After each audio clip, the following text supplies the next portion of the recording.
bicarbonato. 22, generalmente es la acidosis tubular tipo 1, señale la incorrecta, acidosis hiperclorémica, secundaria a enfermedades, hiperpotasemia, ¿no? Es la incorrecta. O normopotasemia o hipopotasemia, es la característica. La 23, un niño de 18 meses con retraso en el desarrollo del estátulo ponderal, o sea, del crecimiento, polidipsia, presenta la siguiente analítica: sodio 131, hiponatremia leve, potasio leve, hipocalemia leve, pH con acidosis, con anion gap normal, ¿no? Según el anion gap, acuérdense, el anion gap es la suma, la diferencia entre la suma de los positivos con los negativos. Si ustedes ven que este anion gap es normal. Si considero el potasio, es hasta 15, el valor normal de la diferencia. Si no considero el potasio, es hasta 12. Y aquí, ¿cuánto sale? Sale sodio 131 más potasio 3.2, 134. Le resto el bicarbonato, que es 12, más 115 son 127. Tiene 8 de anion gap. Es normal, ¿no? Entonces, ¿cuál de las siguientes es diagnóstico probable en el paciente, no? ¿Es una acidosis tubular? ¿Será un Fanconi? Generalmente no. Fanconi no se asocia generalmente a esto, ¿no? ¿Será una diabetes insípida nefrogénica porque hay polidipsia, poliuria? Pero la diabetes insípida nefrogénica generalmente cursa con grandes hipocalemias, ¿no? Este tiene una hipocalemia leve, ¿no? Este es una acidosis tubular distal, ¿no? Por la hipocalemia leve y la acidosis metabólica hiperclorémica. Y la tipo 4 es la más frecuente. Anomalía del túbulo distal y colector, normalmente la reacción de sodio bajo la influencia de aldosterona. Es un detalle más, la acidosis tubular tipo 4 es hipoaldosterónica, hiporreninémica, hipoaldosterónica, hiporreninémica. También se ve en Addison. La acidosis tubular tipo 4 se ve en Addison. Y en consecuencia, todas estas alteraciones producen acidosis metabólica con hiperpotasemia, a diferencia de las otras que son hipopotasémicas o normopotasémicas. Y aquí las causas pueden ser primarias, déficits enzimáticos, hipoaldosteronismo hiporreninémico, diabetes, HIV, toda una serie de patologías que yo les he mencionado, tuberculosis también, Sjögren, sarcoidosis, bueno, no se ha puesto acá, pero está dentro de los diagnósticos. Y algunos fármacos, como la miloride, que es un diurético, el trantirene, que es un diurético, la espirolatona, que es un diurético ahorrador de potasio. No suele asociarse a nefrocalcinosis, ni litiasis, ni lesiones óseas. Sospecha de potasio plasmático demasiado alto para el grado de insuficiencia renal. Eso es importante detallar. Tiene poca insuficiencia renal, pero gran hipercalemia. Planté acidosis tubular tipo 4. Mucho más si es diabético. Acidosis metabólica hiperclorémica, hiperpotasémica y una capacidad intacta de acidificación. El pH urinario es inferior a 5.5. En la acidosis tubular tipo 4, si es la respuesta correcta, lejos, pues no, ya está ahí, presenta hiperpotasemia, ¿ya? Algunas preguntas ya, conociendo el concepto ya es más fácil, va dirigida y ahí no pierden tiempo. La cosa es que usted tiene que ganar tiempo cuando resuelven un examen. Síndrome de Bartter es una alteración de la bomba sodio-potasio, una alteración genética del sodio-cloro, defecto genético, autosómico recesivo. Normalmente se plantea cuando tengo un paciente con alcalosis metabólica hipocalémica con normotensión, generalmente. Esa es la característica. Cuando tengo un paciente con alcalosis metabólica, hipocalémica y normotensiva, debo pensar en síndrome de Bartter. Síndrome de Bartter. Alcalosis metabólica, hipercalemia, hiperaldosteronismo con presión arterial normal, hiperprostaglandismo, hiperplasia del aparato yuxtaglomerular. El típico cursa con poliuria, polidipsia, anorexia, vómitos, estreñimiento. Esto más que todo en niños, pero puede haber en adultos también. Bioquímica, hipocalemia, alcalosis metabólica, hipoclorémica, hipomagnesémica, hipercaliuria, hipercloruria, normohipercalciuria, disminución de la capacidad de la concentración renal, renina y aldosterona plasmática están elevadas. Este es lo característico para diferenciar de las otras alteraciones que alteran la renina y la aldosterona. Por ejemplo, la enfermedad de Kohn, que es el hiperaldosteronismo primario por un aldosteronoma, altera la renina, pero no la aldosterona. La biopsia renal se demuestra hiperplasia del aparato yuxtaglomerular. Tratamiento, cloruro de potásico, AINES como la indometacina, ahorradores de potasio como la espironolactona y el magnesio y la hipomagnesemia. Uno de los siguientes no acompaña el síndrome de Bartter, acordándose que la renina y la aldosterona están elevadas. Niveles disminuidos de renina no es, más bien están elevadas. Eso no es el componente. En el síndrome de Bartter se encuentra todo lo siguiente, excepto, rápidamente hay poliuria, nicturia, alcalosis, hipopotasemia, normotensión. No hay hipertensión, hay normotensión. En relación a las manifestaciones, señales, respuesta incorrecta. Bueno, esto es una pregunta con distinto fondo, pero igual, distinta forma, pero igual fondo. Igual, ¿no? Hipertensión arterial. Puede haber parálisis periódica por la hipocalemia, secreción de aldosterona elevada, hay un hiperaldosteronismo, renina plasmática elevada, hipopotasemia, pero no hay hipertensión arterial. Síndrome de Hittelmann, que es una variante del Bartter, autosómico también recesivo por un mecanismo, una alteración del cromosoma o del código 16q13, ¿no? También modifica el sodio y cloro, normalmente son asintomáticos, pero como también hay hipocalemia, hay debilidad muscular, hay tetania, porque también hay un cierto grado de hipocalcemia. La tetania, acuérdense que se ve en pacientes con hipoparatiroidismo primario, pero podemos ver tetania, el signo de Trousseau, el signo de Chepstow, como características clínicas, no solamente en hipoparatiroidismo primario, sino en hipocalcemias por otras causas, como el Hittelmann, por ejemplo, el Bartter, por ejemplo, o en pacientes que hacen alcalemias o alcalosis respiratorias. Las alcalemias meten calcio a la célula y produce hipocalcemia y produce el signo de Trousseau, el signo de Chepstow, una serie de signos de tetania, que se pueden acompañar de dolor abdominal, vómitos, fiebre. En la edad adulta generalmente es poco infrecuente. Bioquímicos, hipocalemia, hipomagnesemia, alcalosis metabólica. No puedo plantear Hittelmann en un paciente con acidosis. Hipermagnisuria, hiperreninemia con hiperaldosteronismo, también tiene renina y aldosterona alta, pero no hay hiperplasia del aparato yuxtaglomerular. Es la diferencia con el Bartter. En el otro hay hiperplasia, en este no hay hiperplasia.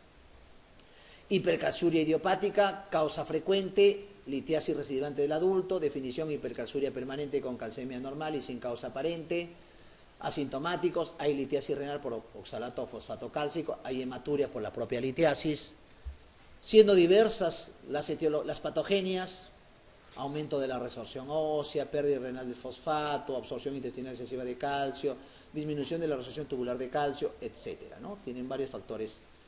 Tratamiento casi son sintomáticos los tratamientos. Bastante hidratación, ingesta cálcica y aquí le agregas un diurético tiacídico, la hidroclorotiacida, que viene de 50, de 25 y de 12.5 miligramos. Acuérdense que las tiacidas son calciúricas, ¿no? Generalmente pueden producir también dislipidemias y pueden producir hiperglicemias. Cuando tengo un diabético y voy a usar tiacidas, generalmente lo pienso. No se usa en pacientes diabéticos las tiacidas porque producen hiperglicemia e dislipidemia. Enfermedades poliquísticas renales, autosómicas dominantes, las poliquistosis renales, que van asociadas a poliquistosis ováricas, van asociadas a poliquistosis hepática, van asociadas a aneurismas cerebrales a nivel cerebelosos, sobre todo a nivel del polígono de Willis. Una serie de manifestaciones tiene la poliquistosis renal. Acuérdense que la poliquistosis renal puede hacer insuficiencia renal con riñones grandes o normales. Son quistes epiteliales que pueden estar en otros órganos. La clínica generalmente es a la cuarta, quinta década. Puede ser un hallazgo incluso de un examen rutinario de ecografía o tomografía. Puede haber hematuria macro y microscópica, nicturia, ictus a repetición, hipertensión arterial y litiasis. Alta asociación entre aneurismas craneales. Se relaciona mucho la enfermedad poliquística con aneurismas, con enfermedades poliquísticas. Pacientes con enfermedades poliquísticas que hacen hemorragias subarachnoideas por ruptura de aneurismas. Evolución a renal crónica terminal de forma lenta. El diagnóstico se realiza por ecografía o tomografía, ¿no? Ante una sospecha de enfermedad renal poliquística adulta, el paso diagnóstico siguiente más razonable, entre los que se señalan, normalmente la ecografía, y luego ya hacen una tomografía, un componente, un examen mucho más especializado. ¿En cuál de las siguientes causas puede encontrar renal crónico para encontrar menos grado de anemia con grados de disminución del filtrado glomerular similar? Este es un dato importantísimo. Hay renales crónicos con policitemia. ¿Cuáles son? el paciente poliquistótico renal y el paciente con hipernefroma. O sea, no siempre el renal crónico cursa con anemia. Y este sería riñones poliquísticos, ¿no? Generalmente no cursan con anemia o hemoglobina normal. Preguntas de examen, clásicas. Síndrome del Liddle, ya hablamos del Bartter, hablamos del Kohn, del hiperestimulismo primario, hablamos del Hittelmann, ahora hablamos del síndrome del Liddle, que es un pseudo hiperparatiroidismo. Trastorno hereditario autosómico recesivo, acuérdense que todos son recesivos. Alteración del transporte de sodio, hay alcalosis hiperpotasémica, retención de sodio y edemas, importante. Hay hipertensión arterial, a diferencia del Liddle, del Hittelmann y del paciente con Bartter. Pero el aldosteronoma primario, el CON, sí cursa con hipertensión también. Supresión del eje renina-angiotensina-aldosterona, se trata con amiloride, que es un diurético, y restricción de sal. Con respecto, en relación al síndrome de Liddle, señale la respuesta correcta. ¿Se hereda de forma autosómica recesiva? Sí. ¿Presenta hipertensión arterial? Sí, a diferencia de las otras mencionadas. ¿Presenta alcalosis hipopotasémica? Sí. ¿Presencia de niveles de aldosterona plasmático elevados? Generalmente no. El tramtirene o amiloride es tratamiento de elección. Sería la D. La es incorrecta. Riñones y enfermedades sistémicas. Cuando hablamos de riñones y enfermedades sistémicas, hablamos de vasculitis, hablamos de diabetes, hablamos de infecciones, ¿no? Hablamos de enfermedades crónicas. La poliangitis microscópica, el cuadro que produce síndrome pulmón-riñón, hematuria, hemoptisis. Pero no solamente la poliangitis microscópica produce síndrome pulmón-riñón. Ahí está el Wegener, que cursa con sinusitis, nódulos pulmonares y componente renal, artritis. El Goodpasture, que cursa con un anticuerpo antimembrana basal, hematuria y hemoptisis. El Chur-Strauss, que cursa con gran eosinofilia, con componente asmático el paciente y produce hematuria y hemoptisis. El mismo lupus, que también produce síndrome pulmón-riñón. Y la poliangitis microscópica, lo que antiguamente creían que era la panarteritis nodosa. Pero esta es la poliangitis microscópica, una panarteritis microscópica. El otro es una poliarteritis nodosa de vasos grandes. Esta es una vasculitis de pequeños vasos. La panarteritis nodosa es de grandes vasos o medianos. Vasculitis necrotizante, sin predominio de género. El ANCA es un marcador importante, sobre todo el ANCA-P. El ANCA-P. Porque hay el ANCA-C, que es de Wegener. Así como el ANA es del lupus, el ANCA-P es de poliangitis microscópica, pero de otras patologías también. El anticuerpo antimembrana basal es de Goodpasture. Hay fiebre, hay enfermedad general, artralgias, compromiso cutáneo, púrpuras, compromiso renal, es el más frecuente, insuficiencia renal, compromiso pulmonar por hemorragia intraalveolar con capilaritis, es una diferencia de las sin capilaritis como la tuberculosis o las neoplasias. Esta enfermedad es la causa más frecuente de síndrome pulmón-riñón, que ya le mencioné. El tratamiento es corticoides. Hay veces los cuadros largos, atiborrados, o las preguntas atiborradas son las más sencillas. Mujer de 68 años acude por malestar general en los últimos 15 días a partir de un episodio gripal, con disminución progresiva del volumen de diuresis, hay oliguria, edemas y dificultad respiratoria, o sea, hay compromiso pulmonar. ¿Pulmón urémico será?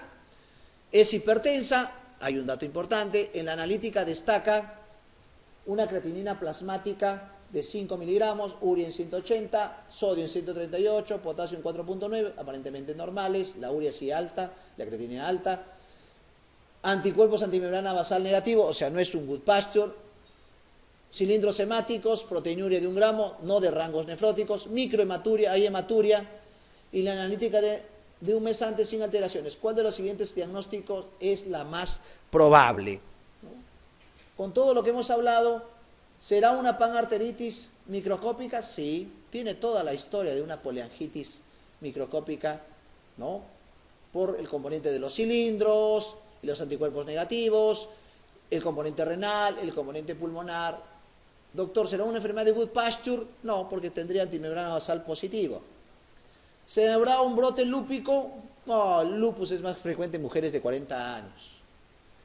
¿Será una glomerulonephritis postinfecciosa? Habría la lesión dérmica o la lesión digestiva para pensar en una postinfecciosa. ¿Será una crioglobulinemia? La crioglobulinemia generalmente cursa con Raynaud. hemólisis, y este no tiene un cuadro de hemólisis, ¿no? La 31.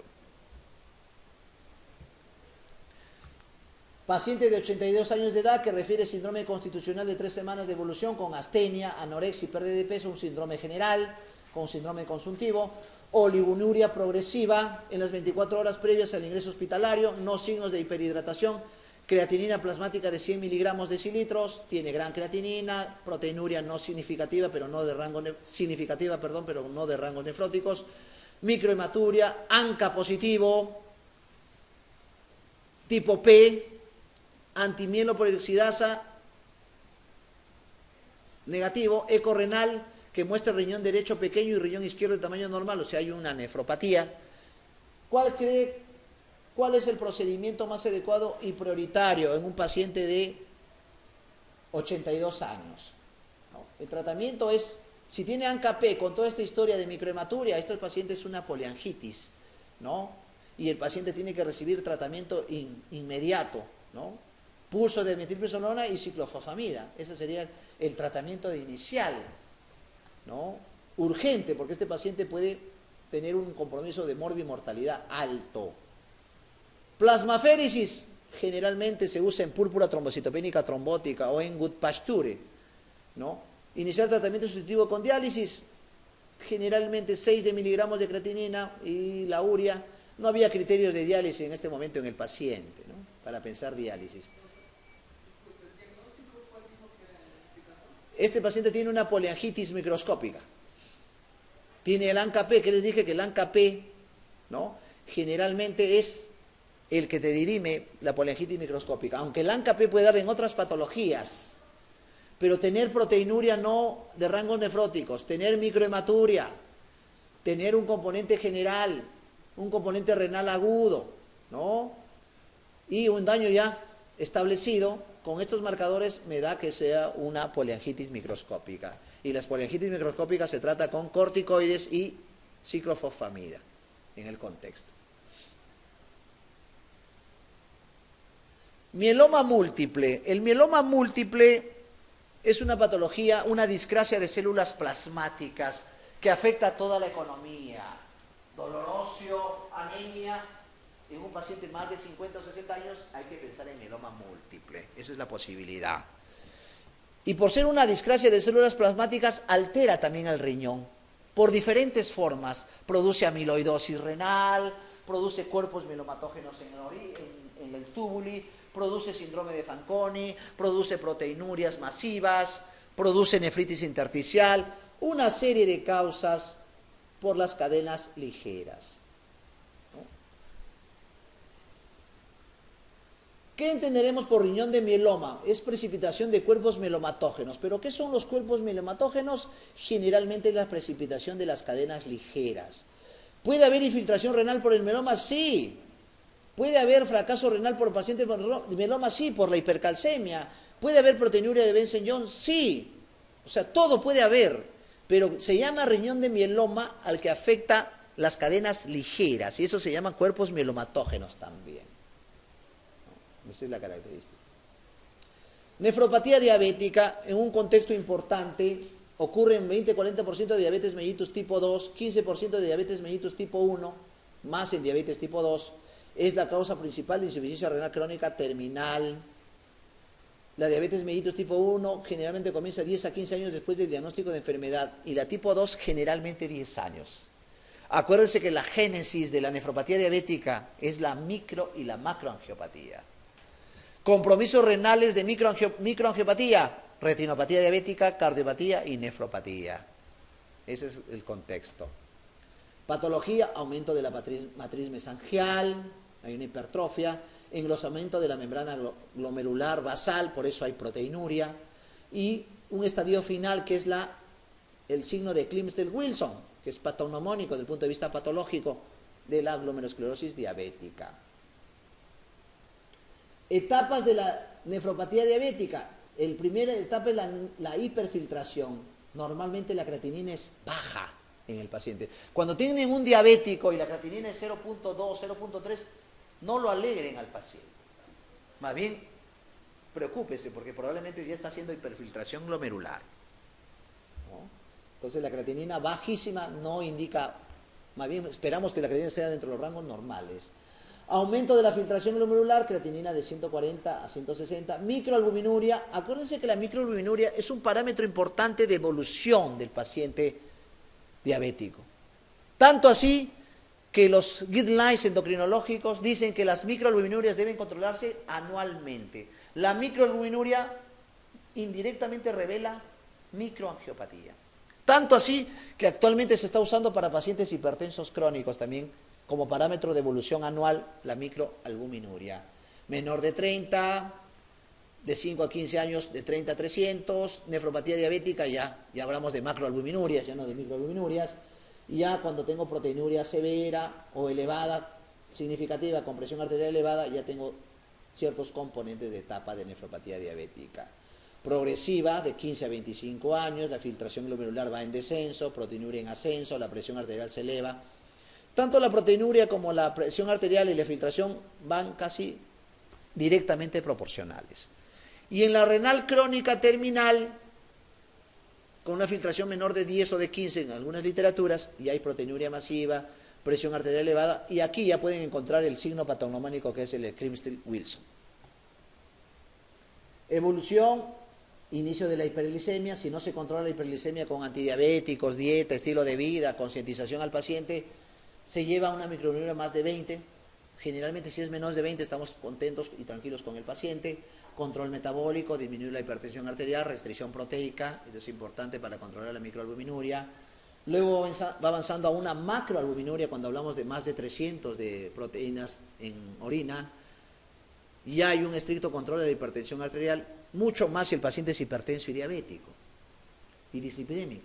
5 a 7 años, ya insuficiencia renal terminal, si no hubo manejo preventivo o manejo primario o secundario, ya requiere diálisis y trasplante, con pobre pronóstico.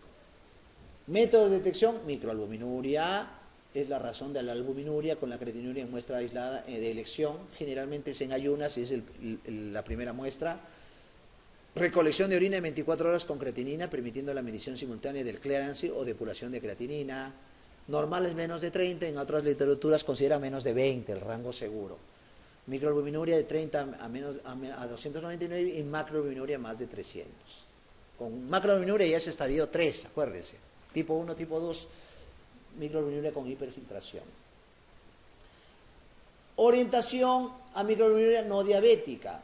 Comienzo menos de 5 años de la documentación de la diabetes, inicio brusco de la enfermedad renal, ausencia de retinopatía o neuropatía diabética. Acuérdense que la neuropatía diabética es compromiso macro y microangiopático también. Sedimento urinario activo, acantocitos y cilindros hemáticos, screening, test de microalbuminuria en los pacientes. En pacientes diabéticos es anual, es anual el screening. Creatinina sérica anual para estimar la tasa de filtración glomerular de todos los diabéticos independientes del grado de albuminuria. Esta es la prueba de Cockroach-Wald, es la prueba de la depuración, ¿no? Que conocemos, 140 menor la edad, entre el peso por 72, todo por 0.84. Eso es la fórmula de Cockroach-Wald o leveling, ¿no? Manejo de la nefropatía diabética, restricción proteica, alto valor biológico, control de la hemoglobina glicosilada, control de la hipertensión arterial, manejo de la dislipidemia, control de la proteinuria. Esto es importante, estos son los controles que se debe hacer a un paciente no solamente con nefropatía diabética, sino un diabético. Un diabético debe tener un control de glucosa en ayunas menor de 90, glucosa preprandial menor de 110, glucosa postprandial menor de 130, esas son las reglas actuales, y una hemoglobina glicosilada entre menos de 7 a 6.5, esas son las reglas de oro actualmente del manejo del diabético estable o de buen pronóstico. Una serie de estudios, estudio del captopril, estudios renales. Acuérdense que la nefropatía diabética se ha ido instaurando más lentamente por los nefroprotectores y justamente el captopril fue el primer medicamento nefroprotector que dilucidó mejora de la morbilidad en pacientes diabéticos. Con respecto a la nefropatía diabética, señala la respuesta falsa. ¿La diabetes tipo 2 es la etiología más frecuente de insuficiencia renal terminal en el mundo? Sí. ¿La alteración renal más temprana es la hiperfiltración? Sí. ¿La existencia de microalbuminuria predice el desarrollo de la nefropatía clínica? Sí, es un parámetro importante. ¿La gran mayoría de diabéticos tipo 1 con nefropatía tienen también retinopatía? Sí. Nefropatía y retinopatía es igual. Por eso también el fondo de ojo con oftalmoscopía es una prueba anual. Sería la B, ¿no? Un paciente diabético conocido de 2 años de evolución y 64 años de edad consulta por anemia, proteinuria de 3 gramos, 24 horas, tiene una proteinuria no de rango nefrótico, acuérdense que es 3.5 gramos, junto con hematuria, o sea, daño glomerular, proteinuria y hematuria, hipertensión arterial y discreta insuficiencia renal crónica. Insuficiencia renal con creatinina plasmática de 2.3 miligramos de decilitro. El diagnóstico menos probable será un paciente diabético conocido de 2 años de evolución, o sea, es un diabético de 2 años. Podríamos plantear generalmente pacientes con nefropatía diabética con 2 años de evolución, pero ya tiene proteinuria de 3 gramos. Eso es un síndrome nefrítico más que nefrótico. Tiene hematuria, síndrome nefrítico. Tiene hipertensión, es un síndrome nefrítico. El diagnóstico menos probable será una nefropatía diabética, probablemente sí, de inicio brusco, de inicio muy rápido, ¿no? Rompiendo los parámetros de evolución. Será un síndrome urémico hemolítico en el paciente. El síndrome urémico hemolítico cursa con grandes componentes de uremia y hemólisis. Será una granulomatosis de Wegener en 64 años, muy poco frecuente, pero la presentación de daño renal, en este caso hematuria y proteinuria, me puede decir que es una granulomatosis de Wegener. Acuérdense que la granulomatosis de Wegener cursa con problemas respiratorios altos. ¿Será una glomerulonefritis rápidamente progresiva en un contexto? Claro, puede ser una glomerulonefritis rápidamente progresiva por el contexto. Mire, tiene 2 años y ya está haciendo gran proteinuria, no de rangos nefróticos, está haciendo gran hematuria en el contexto. Menos probable será una poliangitis microscópica, tiene hematuria, tiene insuficiencia renal, pero generalmente no hay marcadores para pensar en una poliangitis microscópica, ¿no? En una nefropatía diabética sería lo menos probable por la presentación, ¿no? Entonces, síndrome urémico hemolítico por el componente de la gran uremia y el cuadro agudo. La granulomatosis de Wegener por el componente de la proteinuria con síndrome nefrítico. La nefritis rápidamente progresiva por el componente de la proteinuria y la hematuria y la creatinina, ¿no? Entonces, generalmente no voy a plantear una nefropatía diabética con 2 años, generalmente 2, 5, 7, hasta 10 años de evolución. 36. En diabetes tipo 1, la aparición de proteinuria nefrótica es inoxidable con el tiempo. Verdadero, ¿no? Generalmente será verdadero. ¿Proteinuria nefrótica es inoxidable con el tiempo? No, generalmente es en un contexto de más tiempo, ¿no? Síndrome nefrótico. La disminución del glomerular, filtración precede a la proteinuria. Generalmente es un proceso mucho más lento de la filtración, pero la proteinuria ya es un daño más establecido, generalmente con una filtración glomerular de un 50 a un 25%. La detección de la hemoglobina es irrelevante para el pronóstico, en realidad aquí sería excepto, ¿no? Generalmente excepto sería, ¿no? La detección de la hemoglobina es irrelevante para el pronóstico. No, no es irrelevante, es el mecanismo. Rara vez aprecia progresión de la insuficiencia renal terminal. El control estrecho de la glucemia es dudoso, que enlentezca la progresión de la nefropatía clínica.